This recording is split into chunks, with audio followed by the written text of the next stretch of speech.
이제 계약금 하도록 하겠습니다. 매매 계약할 때 꼭 계약금을 지급해야 되는 건 아니죠. 여러분 핸드폰 사고 팔고 하는 거, 책 사고 팔고 하는 거 다 매매하고 지금 해가지고 소유권 취득하는 건데 그때 계약금 겁니까? 아니죠. 근데 이제 부동산 매매 같은 경우에는 통상의 경우에는 계약금을 거는데 뭐 매매 계약이라고 해서 반드시 다 계약금이 지급되는 것은 아닙니다, 여러분. 아니다. 또 우리 구두 계약도 계약이다. 꼭 계약서 써야 되는 건 아니죠. 예. 그래서 이제 그거 자체를 먼저 생각을 하시고, 예를 들어서 가바오라고요. 매매 계약을 체결합니다.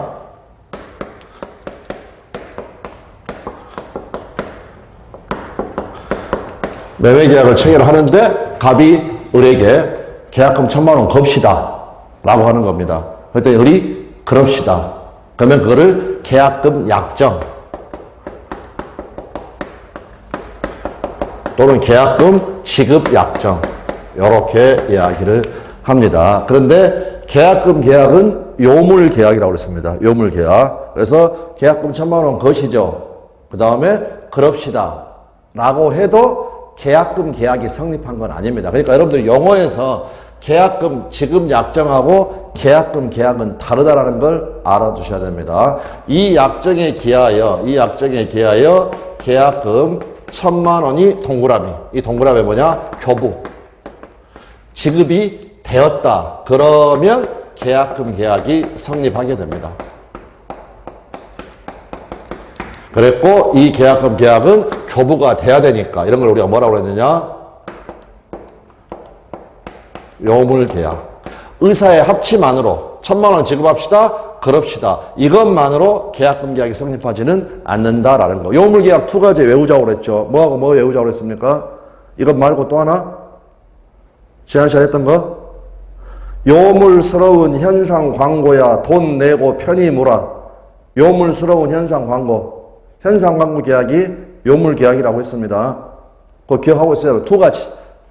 요물 계약은 계약금 계약하고 현상 광고 계약. 이렇게 기억을 하시면 되겠습니다. 자, 그러면 결국 매매 계약이 주 계약 또는 주된 계약입니다.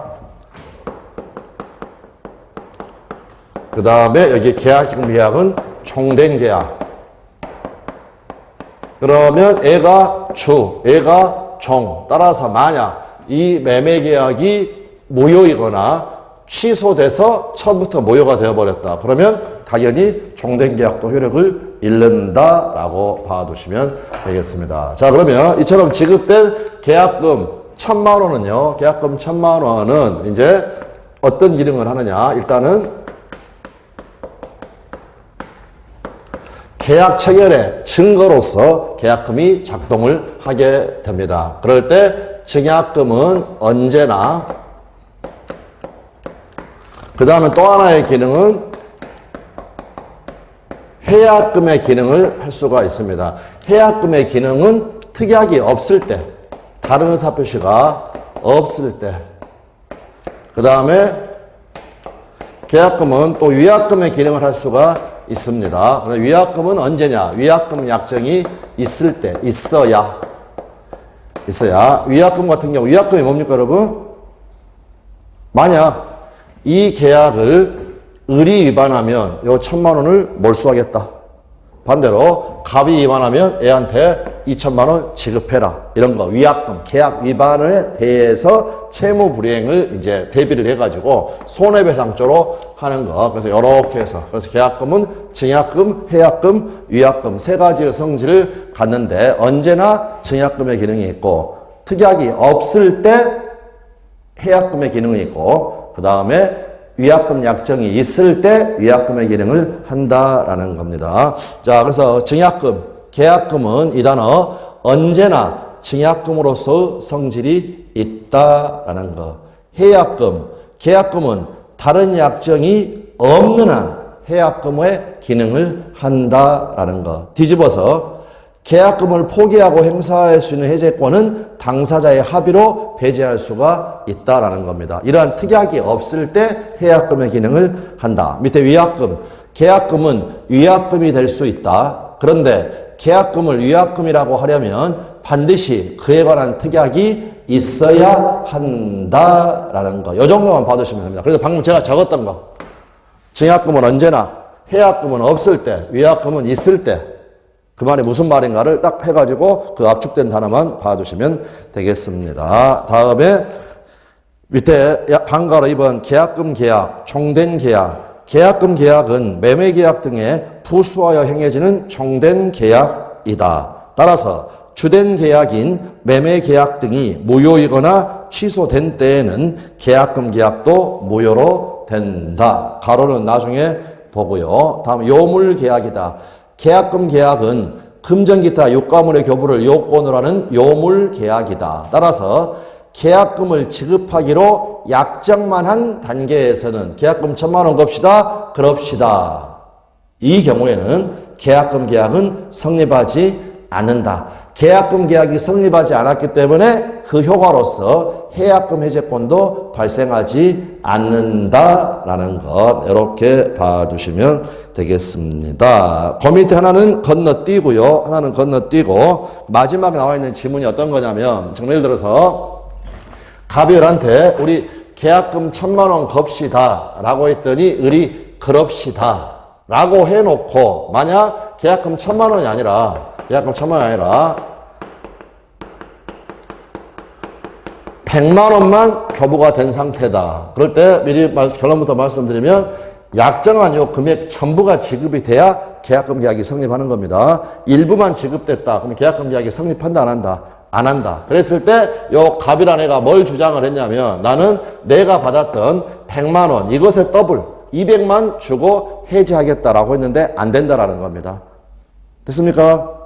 1,000만 원이면 1,000만 원이 다 지급이 돼야 계약금 계약이 성립하고 그 효과로서 해약금 해제권이 발생을 한다라는 거. 그래서 이 부분이 반복으로 출제가 됐으니까 거기 확인하시자는 겁니다. 제일 밑줄 매매 계약 시 계약금의 일부만을 먼저 지급하고 잔액은 나중에 지급하기로 한 경우에 매도인은 실제 받은 일부 금액의 배액 즉 200을 상환하고 매매 계약을 해지할 수 있다 없다? 없다라는 거. 없다라는 거. 약정된 계약금 1,000만 원이 다 교부가 돼야 계약금 계약이 성립합니다. 우측으로 가셔가지고 565조 해약금이랑 매매의 당사자 일방이 계약 당시에 금전기타 물건을 계약금, 보증금 등의 명목으로 상대방에게 교부한 때에는 이 말이 요물계약이라는 겁니다. 교부한 때에는 1 적으십시오. 다른 당사자 간에 다른 약정이 없는 한 여기 말하는 거죠. 방금 1 다음에 2 당사자 일방이 이행에 착수할 때까지 교부자는 이를 포기하고 수령자는 그 배액을 상환하여 매매계약을 해제할 수 있다라는 거. 그래서 제가 방금 2 적었던 게 해약금 해제권이 제한되는 경우입니다. 제한. 배제 특약이 있어버리면 해약금 해제가 된다, 안 된다? 안 된다. 그 다음에 시간 제한. 언제까지만 가능하느냐? 이행에 착수할 때까지만. 그 말은 이행의 착수 전에만 해약금 해제는 가능하다라는 거. 그렇게 봐두시면 되겠습니다. 그래서 이제 밑에는 다음 순환에 보도록 하고 왼쪽 표의 제목만 봐보면 이행의 착수 동그라미, 이행의 착수가 인정이 돼버렸다. 그러면 바로 그 밑에 이제는 해약금 해제가 된다 안 된다? 안 된다라는 거. 그래서 이행의 착수의 대표적인 게 일부 이행하는 겁니다. 예를 들어서 갑하고 을하고 1억 원의 매매계약을 체결을 하고 그 다음에 계약금 1,000만 원이 교부가 되었는데 여기 중도금 4천이 지급이 되었다. 이게 바로 대표적인 일부 이행. 이게 바로 대표적인 게 뭐냐? 이게 바로 이행의 착수. 가장 기본이죠. 그래서 만약 을이 갑한테 4천을 중도금을 지급을 해버렸다. 그러면 갑이나 을은 더 이상은 해약금 해제를 할 수 있다, 없다? 없다라는 거. 네, 그렇게 봐두시면 됩니다. 그래서 거기 일부 이행만 확인하겠습니다. 매수인이 중도금을 지급을 하였다. 이게 이행의 착수. 따라서 특별한 사정이 없는 한 매도인은 계약금의 배액을 상환하고 계약을 해제할 수 없다. 이행에 착수해버렸으니까.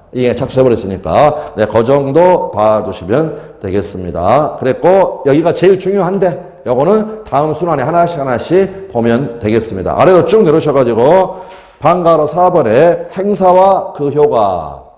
1번, 해제의 의사표시.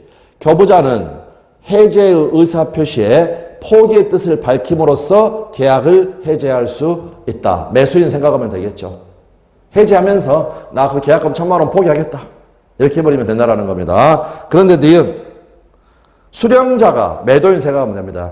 수령자가 해약을 하려면 해제의 의사표시만으로는 부족하고 계약금의 배액을 제공하여야 한다라는 거. 근데 단골로 나와 있는 게 가로. 공탁까지는 필요 없다. 상대방이 이를 수령하지 않는 경우에 공탁할 필요까지는 없다라는 거. 네, 그렇게 봐두시면 되겠습니다. 자, 그 정도 봐두시면 되겠고, 넘어가셔가지고 해약금 해제의 효과. 아까 표 적었던 거 다시 한번 생각해 보십시오. 법정 해제, 약정 해제, 해약금 해제. 위에 효과는 소, 원, 손. 동그라미 개수는 3개, 2개, 1개. 3개, 2개, 1개. 그래서 여기가 시험에서 아주 자주 물어본다. 네, 그거를 확인을 하자라는 겁니다. 소급표 당연히 있죠. 계약의 효력은 소급적으로 소멸한다. 그런데 해약금의 기에 계약을 해제한 경우에 원상의 보고 문제는 발생한다, 안 한다? 안 한다. 왜 안 하겠습니까? 이행을 한번 해줘야 됩니다. 왜 안 하는지. 이행을 착수 전에만 가능하기 때문에 원상회복 할 게 없습니다. 이해도 한번 해줄 필요가 있다. 다음에 손해배상의 문제.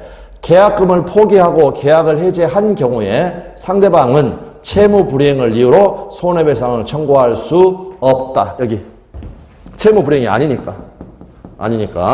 다시요. 거기 상대방 이거를 지금 자 매수인이 저기 해약금 해제했다고 생각해 보십시오.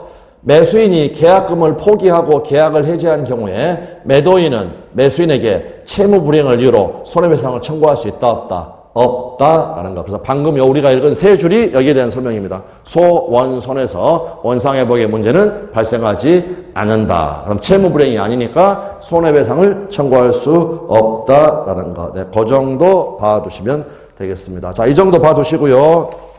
그 다음 넘어가셔가지고 161페이지까지 가십시오. 우리 수강생분들이 제일 어려우는 것 중에 하나가 매도인의 담보체계. 의의와 성질 한번 봐보겠습니다.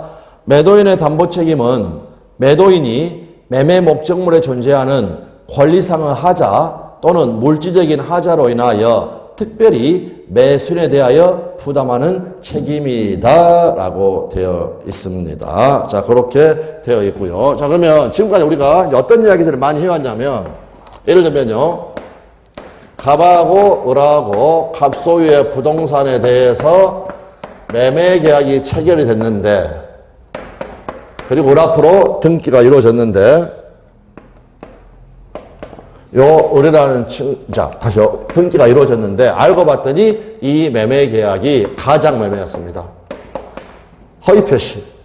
즉 갑에 대한 채권자 A의 강제집행을 면하기 위하여 친구라고 짜고 가짜 계약서를 쓰고 을 앞으로 등기를 하였다. 가장 매매는 무효니까 을 앞으로 등기가 되어 있어도 을은 소유권을 취득한다 못한다? 못한다라는 거. 그런데 등기가 되어 있다 보니까 을이 병하고 매매 계약하고 대금 받고 소유권 이전행위하고 병 앞으로 이렇게 등기를 격려를 해 주었다. 병은 원칙적으로 소유권을 취득한다 못한다?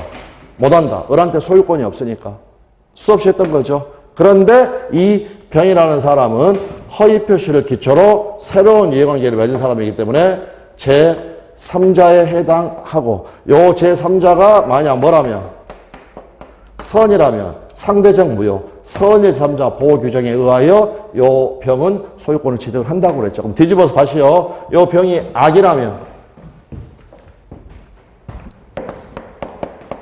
아니라면 소유권 취득한다, 못한다? 못한다. 소유권 취득 못하는데 병은 지금 을한테 이미 돈 다 줘버렸습니다.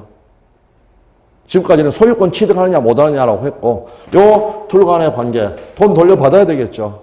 돌려받아야 된다. 네, 이런 부분들을 처리를 하는 것이 담보 책임의 문제라는 겁니다. 그 다음에 이거 한번 봐보십시오. 갑소유의 부동산. 을이 등기 관련 서류를 전부 다 위조해가지고 지 앞으로 등기를 하였다. 을이 병하고 다시 매매하고 등기를 격려를 하였다. 요 병은 선이다. 라고 해도 소유권 취득하지 못한다고 그랬죠. 되셨나요? 여기 기본으로 다 있어야면 기본으로 다 있어야 된다. 그러면 결국에는 소유권은 취득하지 못하고 을하고 병 사이에는 어떤 문제가 발생을 하느냐? 채무 불이행의 문제.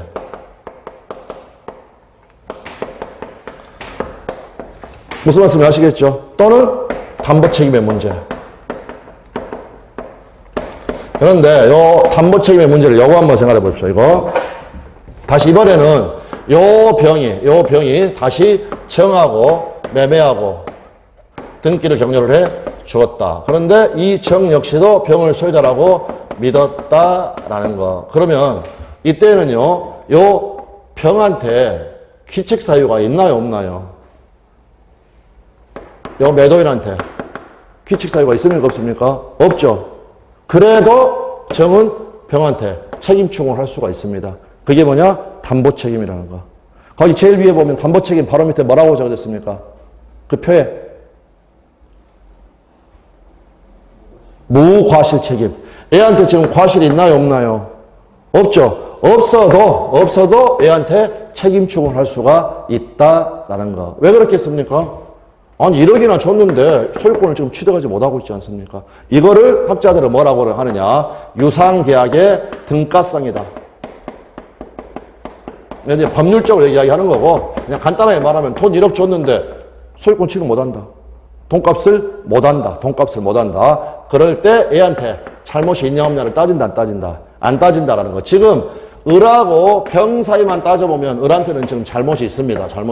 그런데 여기 병하고 정을 생각을 해보면 요 병은 아무런 문제가 없습니다. 그래도 책임 충고를 할 수가 있다. 그거를 바로 담보 책임이다 라고 이야기를 합니다. 그래서 무과실 책임, 매도인의 귀책 사유를 요하지 않는 무과실 책임이다. 아까 여기 무권 처분에서 저 병이 또 팔았다라고 생각하십시오. 병이 또 팔았다라고 봐두시면 되겠습니다. 그랬고 담보 책임은요, 그냥 조문 문제입니다. 조문 문제.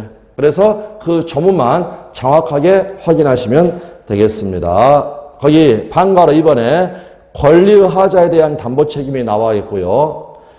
지금 다른 거 보지 마시고 갑이 1만 제곱미터 토지를 을에게 매도하는 계약을 체결을 했습니다. 그런데 바로 밑에 알고 봤더니 그 토지 전부가 갑의 소유가 아니라 병의 소유이고 갑이 이를 을에게 이전할 수 없게 되었다라는 거. 다시 우측으로 와보십시오. 570페이지. 570조. 우측에. 560조. 이미 여러 번 읽었던 거. 타인의 권리의 매매의 목적이 된 권리가 타인에게 속한 경우에는 매도인은 그 권리를 취득하여 매수인에게 이전하여야 한다. 그래서 매매계약은 유효하다고 그랬죠. 다음에 6월 1일 날 매도인에게 소유권이 있어야 된다고 그랬죠. 최소한. 취득하여 이전하여야 한다. 그런데 570조. 매도인의 담보 책임. 전저의 경우에 매도인이 그 권리를 취득하여 매수인에게 이전할 수 없는 때에는 매수인은 뭐 할 수 있다? 계약을 해제할 수 있다. 라고 법에 적어져 있죠. 되셨나요? 얘가 빠져나갈 수 있도록 해준다. 얘가 이 계약을 해제해버리고 돈 받고 빠져나갈 수 있도록 해줘야만 한다라는 겁니다. 단서. 그러나 매수인이 계약 당시 그 권리가 매도인에게 속하지 아니함을 안 때에는 뭐는 못한다? 손해배상은 청구하지 못한다. 그러면 다시 본문하고 단서를 종합을 해보면 계약 당시 갑소유가 아님을 알았을 때 해제는 할 수 있습니까? 없습니까? 법에. 해제는 할 수 있다고 적어져 있죠. 매수인은 계약을 해지할 수 있다라고 적어져 있지 선의의 매수인은 계약을 해지할 수 있다라고 적어져 있는 게 아닙니다. 됐습니까? 그래서 결국에는 바로 밑에 보십시오. 이대 지문, 을은 계약을 해지할 수 있다. 근데 가로가 중요하다는 겁니다. 선이야기를 따진다, 안 따진다? 안 따진다. 선악 불문. 근데 이거를 외우려고 하지 말고 방금 조문을 봐보십시오. 매수인은 해지할 수 있다라고 되어 있고 악의인 때에는 손해배상을 청구하지 못한다라고 되어 있다라는 거. 그래서 결론, 제일 중요한 거. 선악을 불문하고 매수인은 계약을 해지할 수 있다라는 거. 이렇게 봐두시면 됩니다. 따라서 아까 이거 봐보십시오, 여러분. 가장매매가 있다는 걸 알았습니다. 알았다는 말은 을소유가 아니라는 걸 알고 있었다는 거죠. 이 사람도 뭐 할 수 있다? 이 매매계약을 뭐 할 수 있다? 해지할 수 있다. 해지하고 돈 반환 받아갈 수 있도록 해준다라는 겁니다. 당연히 그렇게 해줘야 됩니다, 여러분. 왜? 이미 지금 1억은 다 갔습니다. 1억은 다 갔다. 그렇게 봐두시면 되겠습니다. 다시 왼쪽으로 오셔가지고 여기 어쩔 수 없습니다, 여러분. 아까 그 사례표에서 두 번째를 봐보십시오. 1만 제곱미터 토지에 대해서 계약을 체결했는데 토지의 1천 제곱미터가 병의 소유이고 갑이 이를 을에게 이전할 수 없는 경우, 이거를 규정하고 있는 게 572조입니다. 다시 오른쪽으로 가가지고 572조 권리의 일부가 타인에게 속한 경우와 매도인의 담보 책임. 1항 매매의 목적이 된 권리의 일부가 타인에게 속함으로 인하여 매도인이 그 권리를 취득하여 매수인에게 이전할 수 없는 때에는 선악을 불문하고 그냥 매수인은 그 부분의 비율로 대금의 감액을 청구할 수 있다라는 거. 2항 전항의 경우에 찬존한 부분만이면 매수인이 이를 매수하지 아니하였을 때에는 여기는 붙어있죠. 선의의 매수인은 계약 전부를 해제할 수 있다. 3항 선의의 매수인은 감액 청구 또는 계약 해제 외에 손해배상을 청구할 수 있다라는 거 봐두시면 되겠고 573조 전조의 권리행사의 기간 572조의 권리는 매수인이 선의인 경우에는 사실을 안 날로부터 악의인 경우에는 계약 한 날로부터 1년 내에 행사하여야 한다라는 것. 여기에서도 바로 밑에 제일 중요한 지문은 매수인은 대금의 감액을 청구할 수 있다. 가로서 보시는 것처럼 선의 악의는 따진다 안 따진다? 안 따진다. 바로 밑에. 그런데 선의의 매수인, 선의의 을은 감액 청구 또는 계약 해제 외에 손해배상을 청구할 수 있다라는 거. 이러한 것들을 담보 책임이다라고 이야기를 합니다. 자, 그러면 거기 왼쪽 표에서 이제 보십시오. 여기 아까 처음에 우리가 했던 게 전부 타인 권리의 매매입니다. 그 다음 두 번째 방금 읽었던 게 일부 타인 권리의 매매. 되셨나요? 아까 1만 제곱미터 전부가 병소유다. 그걸 전부 타인 권리의 매매. 그 다음에 1000제곱미터만 병소유다. 이런 것을 일부 타인 권리의 매매. 그런데 거기 보시면 담보 책임은 그것만 있는 게 아니라 유형이 아직 안 읽어본 조문 유형이 아래가 세 가지가 더 있습니다. 그런데 그 세 가지는 신경 쓰지 마시고, 그 다음 담보 책임의 내용으로서 매수인에게 인정되는 권리는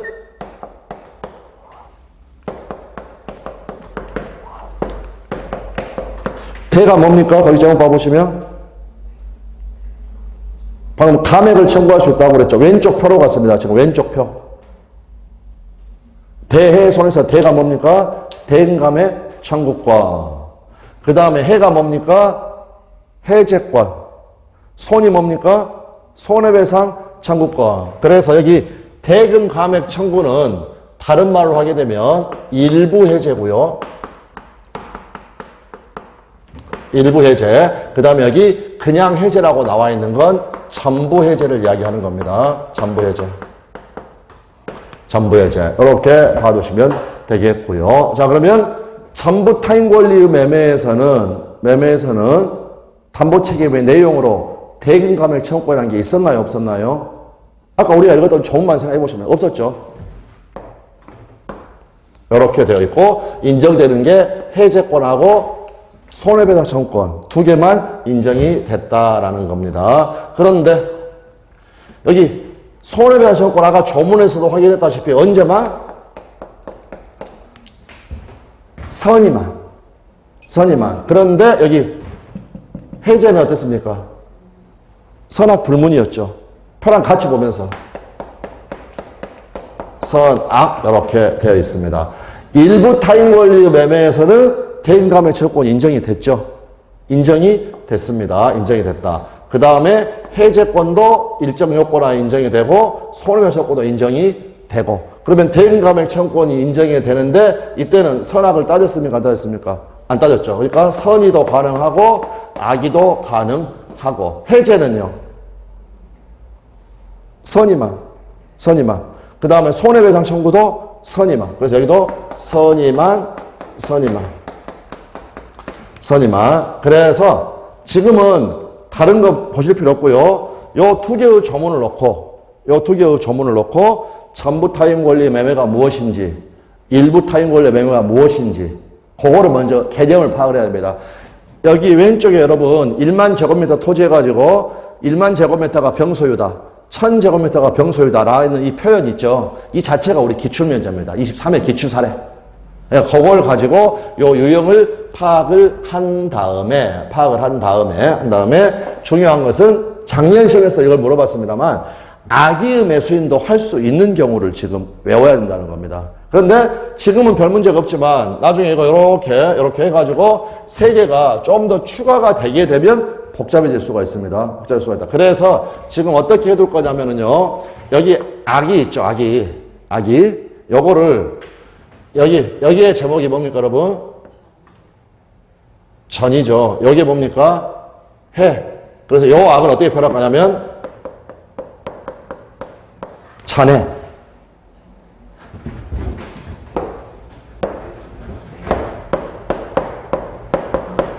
전해 일대. 되셨나요? 전해가 전하면 전부 타인 권리 매매. 그런데 해제. 이거는 선악 불문. 그 다음에 일은 일부 타인 권리의 매매.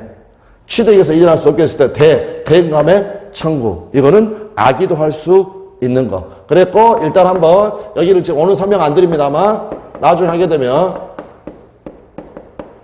이렇게까지 외우면 됩니다. 지금 이건 아직 밑에다 안 그렸습니다. 안 그렸는데 천해, 일대, 담해, 소원 이렇게 해가지고 그래서 이제 이런 식으로 말을 짓는 거죠. 가령 진해에서 벚꽃 군항제가 열려가지고 수많은 사람들이 몰려들었다. 그래가지고 진해 일대의 담이 다 훼손돼 버렸다.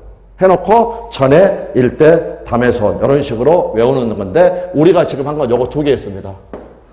전해, 일대. 무슨 말씀인지 아시겠죠? 네, 그거를 말로 표현할 수가 있어야 된다라는 거 이렇게 봐두시면 되겠습니다. 자, 그랬고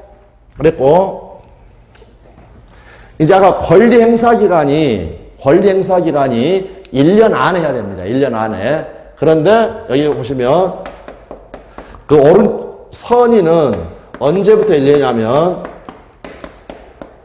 안날부터 1년입니다. 여기 왼쪽으로 가셔가지고 왼쪽에 제척기간 표에 왼쪽 표에 선의 안날 찾으셨나요? 예, 악의는 한 날입니다. 계약 한 날. 그래서 거기도 한번 체크해 두시고 선의는 안날, 악의는 한 날. 그리고 한 날의 정확한 표현은 조문에 보면 계약 한 날. 계약 한 날. 그래서 이러한 식으로 해가지고 이제 지금은 그 의미하고 그 다음에 선의하게 구별해가지고 이렇게 봐두시면 됩니다. 그러면 그 권리 행사 기간이 제척 기간이라는 건데 아까 전부 타인 권리 매매에서는 권리행사 기간의 제한이 있었나요? 없었나요? 눈으로 확인해 보십시오, 여러분. 위에. 딱 그냥 570조로 끝나버렸지. 권리행사 기간이 있나요? 없나요? 없다. 권리행사 기간이 없다. 그러나 아까 일부 타인 권리 매매에서는 573조 해가지고 권리행사 기간이 있었죠. 예. 그래서 그 두 개 비교해 두신다. 네. 그랬고, 지금 하면서 여기까지 다 확장을 해버리면 머리만 아파집니다. 머리만. 그러니까 지금 여기에서는 전부 타인 권리 매매하고 일부 타인 권리 매매. 요것만 확인해 두시고, 다시 한 번만, 우리는 지금까지 수없이, 이렇게 가장 매매 있었다. 그리고 을하고, 병하고, 매매하고, 등기를 줬다. 요 병이 악이면 소유권을 취득할 수 있느냐, 없느냐? 없다. 그거에 초점을 맞췄는데, 소유권을 취득할 수 없을 때, 둘의 관계는 어떻게 처리를 할 것인가? 담보 책임의 문제로 처리할 수가 있다라는 겁니다. 그런데 특히 여기도 채무 불이행으로 해결할 수도 있습니다. 왜? 을이란 애가 가장 매매하고 했으니까. 근데 여기 그림 보시면 여기서 요 병이 또 정한테 팔았다. 그러면 이 병한테는 규칙 사유가 없다는 판단이 나올 수도 있습니다. 이런 경우 있을 수 있죠. 지금 우리가 하고 있는 것은 권리하자라는 건데요. 예를 들어서 여러분, 제가 건물 하나를 삽니다. 그리고 그냥 등기부만 보고 사는 경우들도 있습니다, 여러분. 저 같은 서민들은요, 집 하나를 사기 위해서 이것저것 따지지만, 그냥 큰 손들, 무슨 경매 같은 거, 아파트들 있죠. 임대 아파트 같은 거 경매 붙으면은요, 큰 손들이 가가지고요, 그냥 50채, 40채씩 그냥 낙찰 받아버리는 경우들이 있습니다. 판례 사안도 있고. 그러면 그 경우에 있어서는요, 가서 하나씩 봅니까? 못 봅니까? 못 봅니다. 그럼 예를 들어서 제가 그냥 행복하게도 그런 큰 손이어가지고 그냥 공부만 보고 등기부 보고 하고 물건 샀습니다. 결국에는 전매 차익 노리는 거죠. 저는 거기 들어가서 살지도 않았어요. 근데 물건을 팔았다. 그런데 제가 판 물건에 균열이 있다라든지, 제가 판 토지에 오염이 돼 있다든지, 제 잘못은 없습니다. 그래도 저로부터 산 사람은 저한테 책임 추궁할 수가 있다. 그걸 뭐라고 한다? 담보 책임. 판 사람이 그냥 돈값 못하니까 판 사람이 알아서 책임져라. 요걸 하는 것을 담보 책임에서 무과실 책임이라는 것까지, 그 정도로 이렇게 봐두시면 되겠습니다. 그랬고, 나머지들 이렇게 확인을 하겠습니다. 그래서 결국에는 이제 나머지 유형까지 해가지고, 두 개, 세 개, 다섯 개까지. 그럼 여기까지만 해두겠습니다. 앞으로 여러분들이 이것까지 다 외워줬으면 좋겠습니다. 여기 전부 타인 권리 매매. 앞으로 이게 말이 기니까 다 쓸 수가 없으니까요. 이쪽에다 쓸 때 그냥 전만 쓰고, 그 다음에 전만 쓰고 요 전체를 말하기가 힘드니까 이거를 뭐라 할 거냐? 1층. 그럼 요건 뭐라고 했습니까? 2층. 나머지도 계속해서 위에서 내려오면서 1층, 2층, 3층, 4층, 5층 할 테니까 어느 시점 가가지고 제가 1층 하면 전부 타인 권리 매매. 그럼 전부 타인 권리 매매는 뭐냐? 아까 봤던 거. 1만 제곱미터 토지에 대한 매매계약 체결했는데 전부가 병소유이다. 이런 식으로. 그래서 지금 우리는 1층과 2층을 공부를 했습니다. 1층과 2층. 근데 다시 한번 말씀드립니다. 담보책임 문제는 조문 문제예요. 조문에 다 적어져 있습니다. 선이야기를 따지는지 안 따지는지, 권리행사 기간의 제한이 있는지 없는지. 그래서 일단은 조문 문제다라는 걸 의식을 해두시고, 그 다음에 특히 악의 매수인도 할 수 있는 거, 악의도 할 수 있는 거, 요 두 개 일단. 물론 작년 시험에서도 요걸 물어봤습니다. 그전 시험에서도 여러 번 물어봤지만, 그게 가장 기본이다라고 말씀을 드리겠습니다. 넘어가셔가지고요. 넘어가기 전에 여러분, 거기 반가로 2번 제목 왼쪽 161페이지에 반가로 2번의 제목은 뭐라고 되어 있습니까? 제일 앞에. 무엇을 하자? 권리하자에 대한 담보 책임. 그런데 164페이지에 보시면 반가로 3번에 괄호해가 뭐라고 되어 있나요? 물건의 하자에 대한 담보 책임. 그랬고 특히 물건의 하자에 대한 담보 책임 요거를 줄여서 하자 담보 책임 이렇게 이야기를 합니다. 하자 담보 책임. 여기는 그냥 제목만 보자는 겁니다. 앞에 우리가 했던 거 지금 요거는 권리하자. 그래서 아까 제가 판 토지, 거기에 토지가 오염된 땅이었다. 이런 것들을 뭐라고 하느냐? 물건의 하자. 네, 이렇게 이야기를 한다. 네, 그 정도만 봐두시면 되겠습니다. 자, 됐고요. 어디까지 가시느냐? 168페이지까지 갑니다. 168페이지까지. 그러면 저기 임대차는 여러분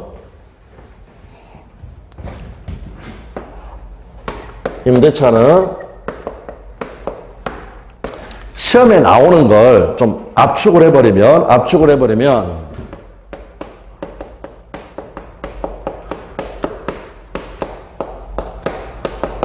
제가 그냥 붙이는 이름입니다.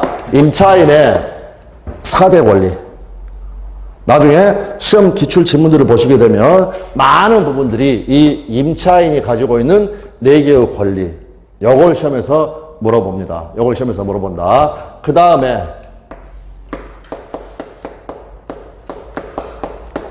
시험에서 오는 게 전대차. 그 다음에 기타. 뭐 존속기간이라든지 뭐 임대인의 의무와 관련된 판례라든지. 그래서 168페이지 봐보시면 제일 위에 보시면 임대차라고 제목을 달고 서설. 임대차는 당사자 일방이 상대방에게 목적물을 사용 수익하게 할 것을 약정하고 상대방이 이에 대하여 차임을 지급할 것을 약정함으로써 그 효력이 생긴다라고 되어 있습니다. 자, 그리고 밑으로 적으셔가지고 양가로 1번에 임대차의 효력 나와 있고 방가로 1번에 임대차의 존속기간 나와 있죠. 존속기간. 이런 것들이 이제는 다 기타입니다. 기타. 이런 거는 다음 순환 해도 되고 여러분들이 읽어보셔도 어느 정도 감은 잡을 수 있는 그러한 부분이 되겠습니다. 그랬고 169페이지 제일 상단에 제목만 보십시오. 방가로 2번에 임대인의 의무와 관련된 조문이 3개가 나와 있고 그 다음에 그 밑에 보시게 되면 이제 판례들이 나와 있습니다. 표에 나와 있는 게 다 판례입니다. 그러나 이 판례도 별로 어렵지 않습니다. 기타에다 포함시켜가지고 한꺼번에 정리하면 됩니다. 그리고 170페이지에 가보시면 방가로 4번에 제목이 뭐라고 되어 있습니까? 임차인의 권리. 그래서 여기가 4가지가 적어져 있습니다. 그러면 다음 시간에 하나씩 하도록 하고 그 첫 번째가 뭐냐? 임차인의 다시 이것만 적어보겠습니다. 임차인의 4대 권리. 첫 번째가 임차권.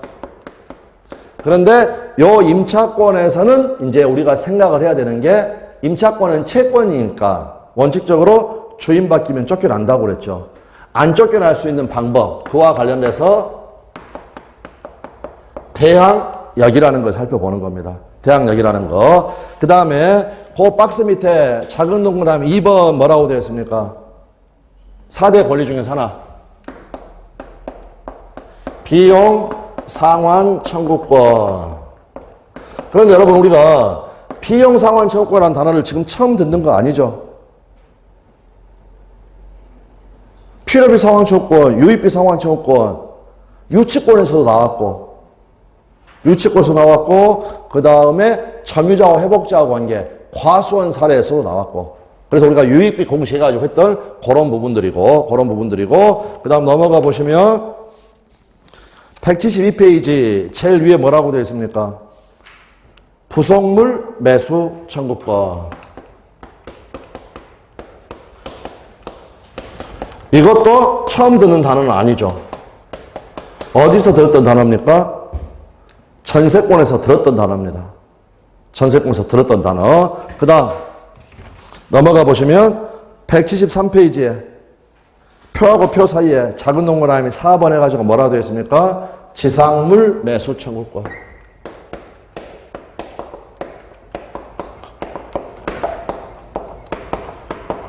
요 용어는 여러분 우리 어디서 들었습니까? 지상멸천권이라는 용어. 지상권에서 공부, 지상권에서 단어. 만료행, 현존, 갱매, 부조 해가지고. 그래서 일단은 좀 이따 다시 말씀을 드리겠지만, 이렇게, 요 네 개를 제가 임차인의 4대 권리, 이렇게 이야기했다. 임차권, 비용상환 청구권, 부속물 매수청구권, 지상물 매수청구권. 그럴 때 이런 것들이 다 처음 듣는 단어는 아니다. 기본 개념 자체는 말씀을 드렸는데 주로 많이 논의가 되는 게 임대차에서 논의가 되기 때문에 이제 요 다음 시간에 요 네 개에 대해서 이제 공부를 한다. 이렇게 말씀을 드리겠습니다. 딱 외우고 있어야 됩니다, 여러분. 시험은 뭐로 나오느냐? 임차인의 4대 권리, 그 다음에 전대차, 그 다음에 기타. 이렇게 나오는데 가장 핵심이 되는 게 임차인의 4대 권리다라고 봐두면 되겠습니다. 자, 그래서 다시 170페이지를 펼쳐두고 잠깐 쉬었다가 방가로 4번 위에 임차인의 권리, 임차권 여기부터 보겠습니다.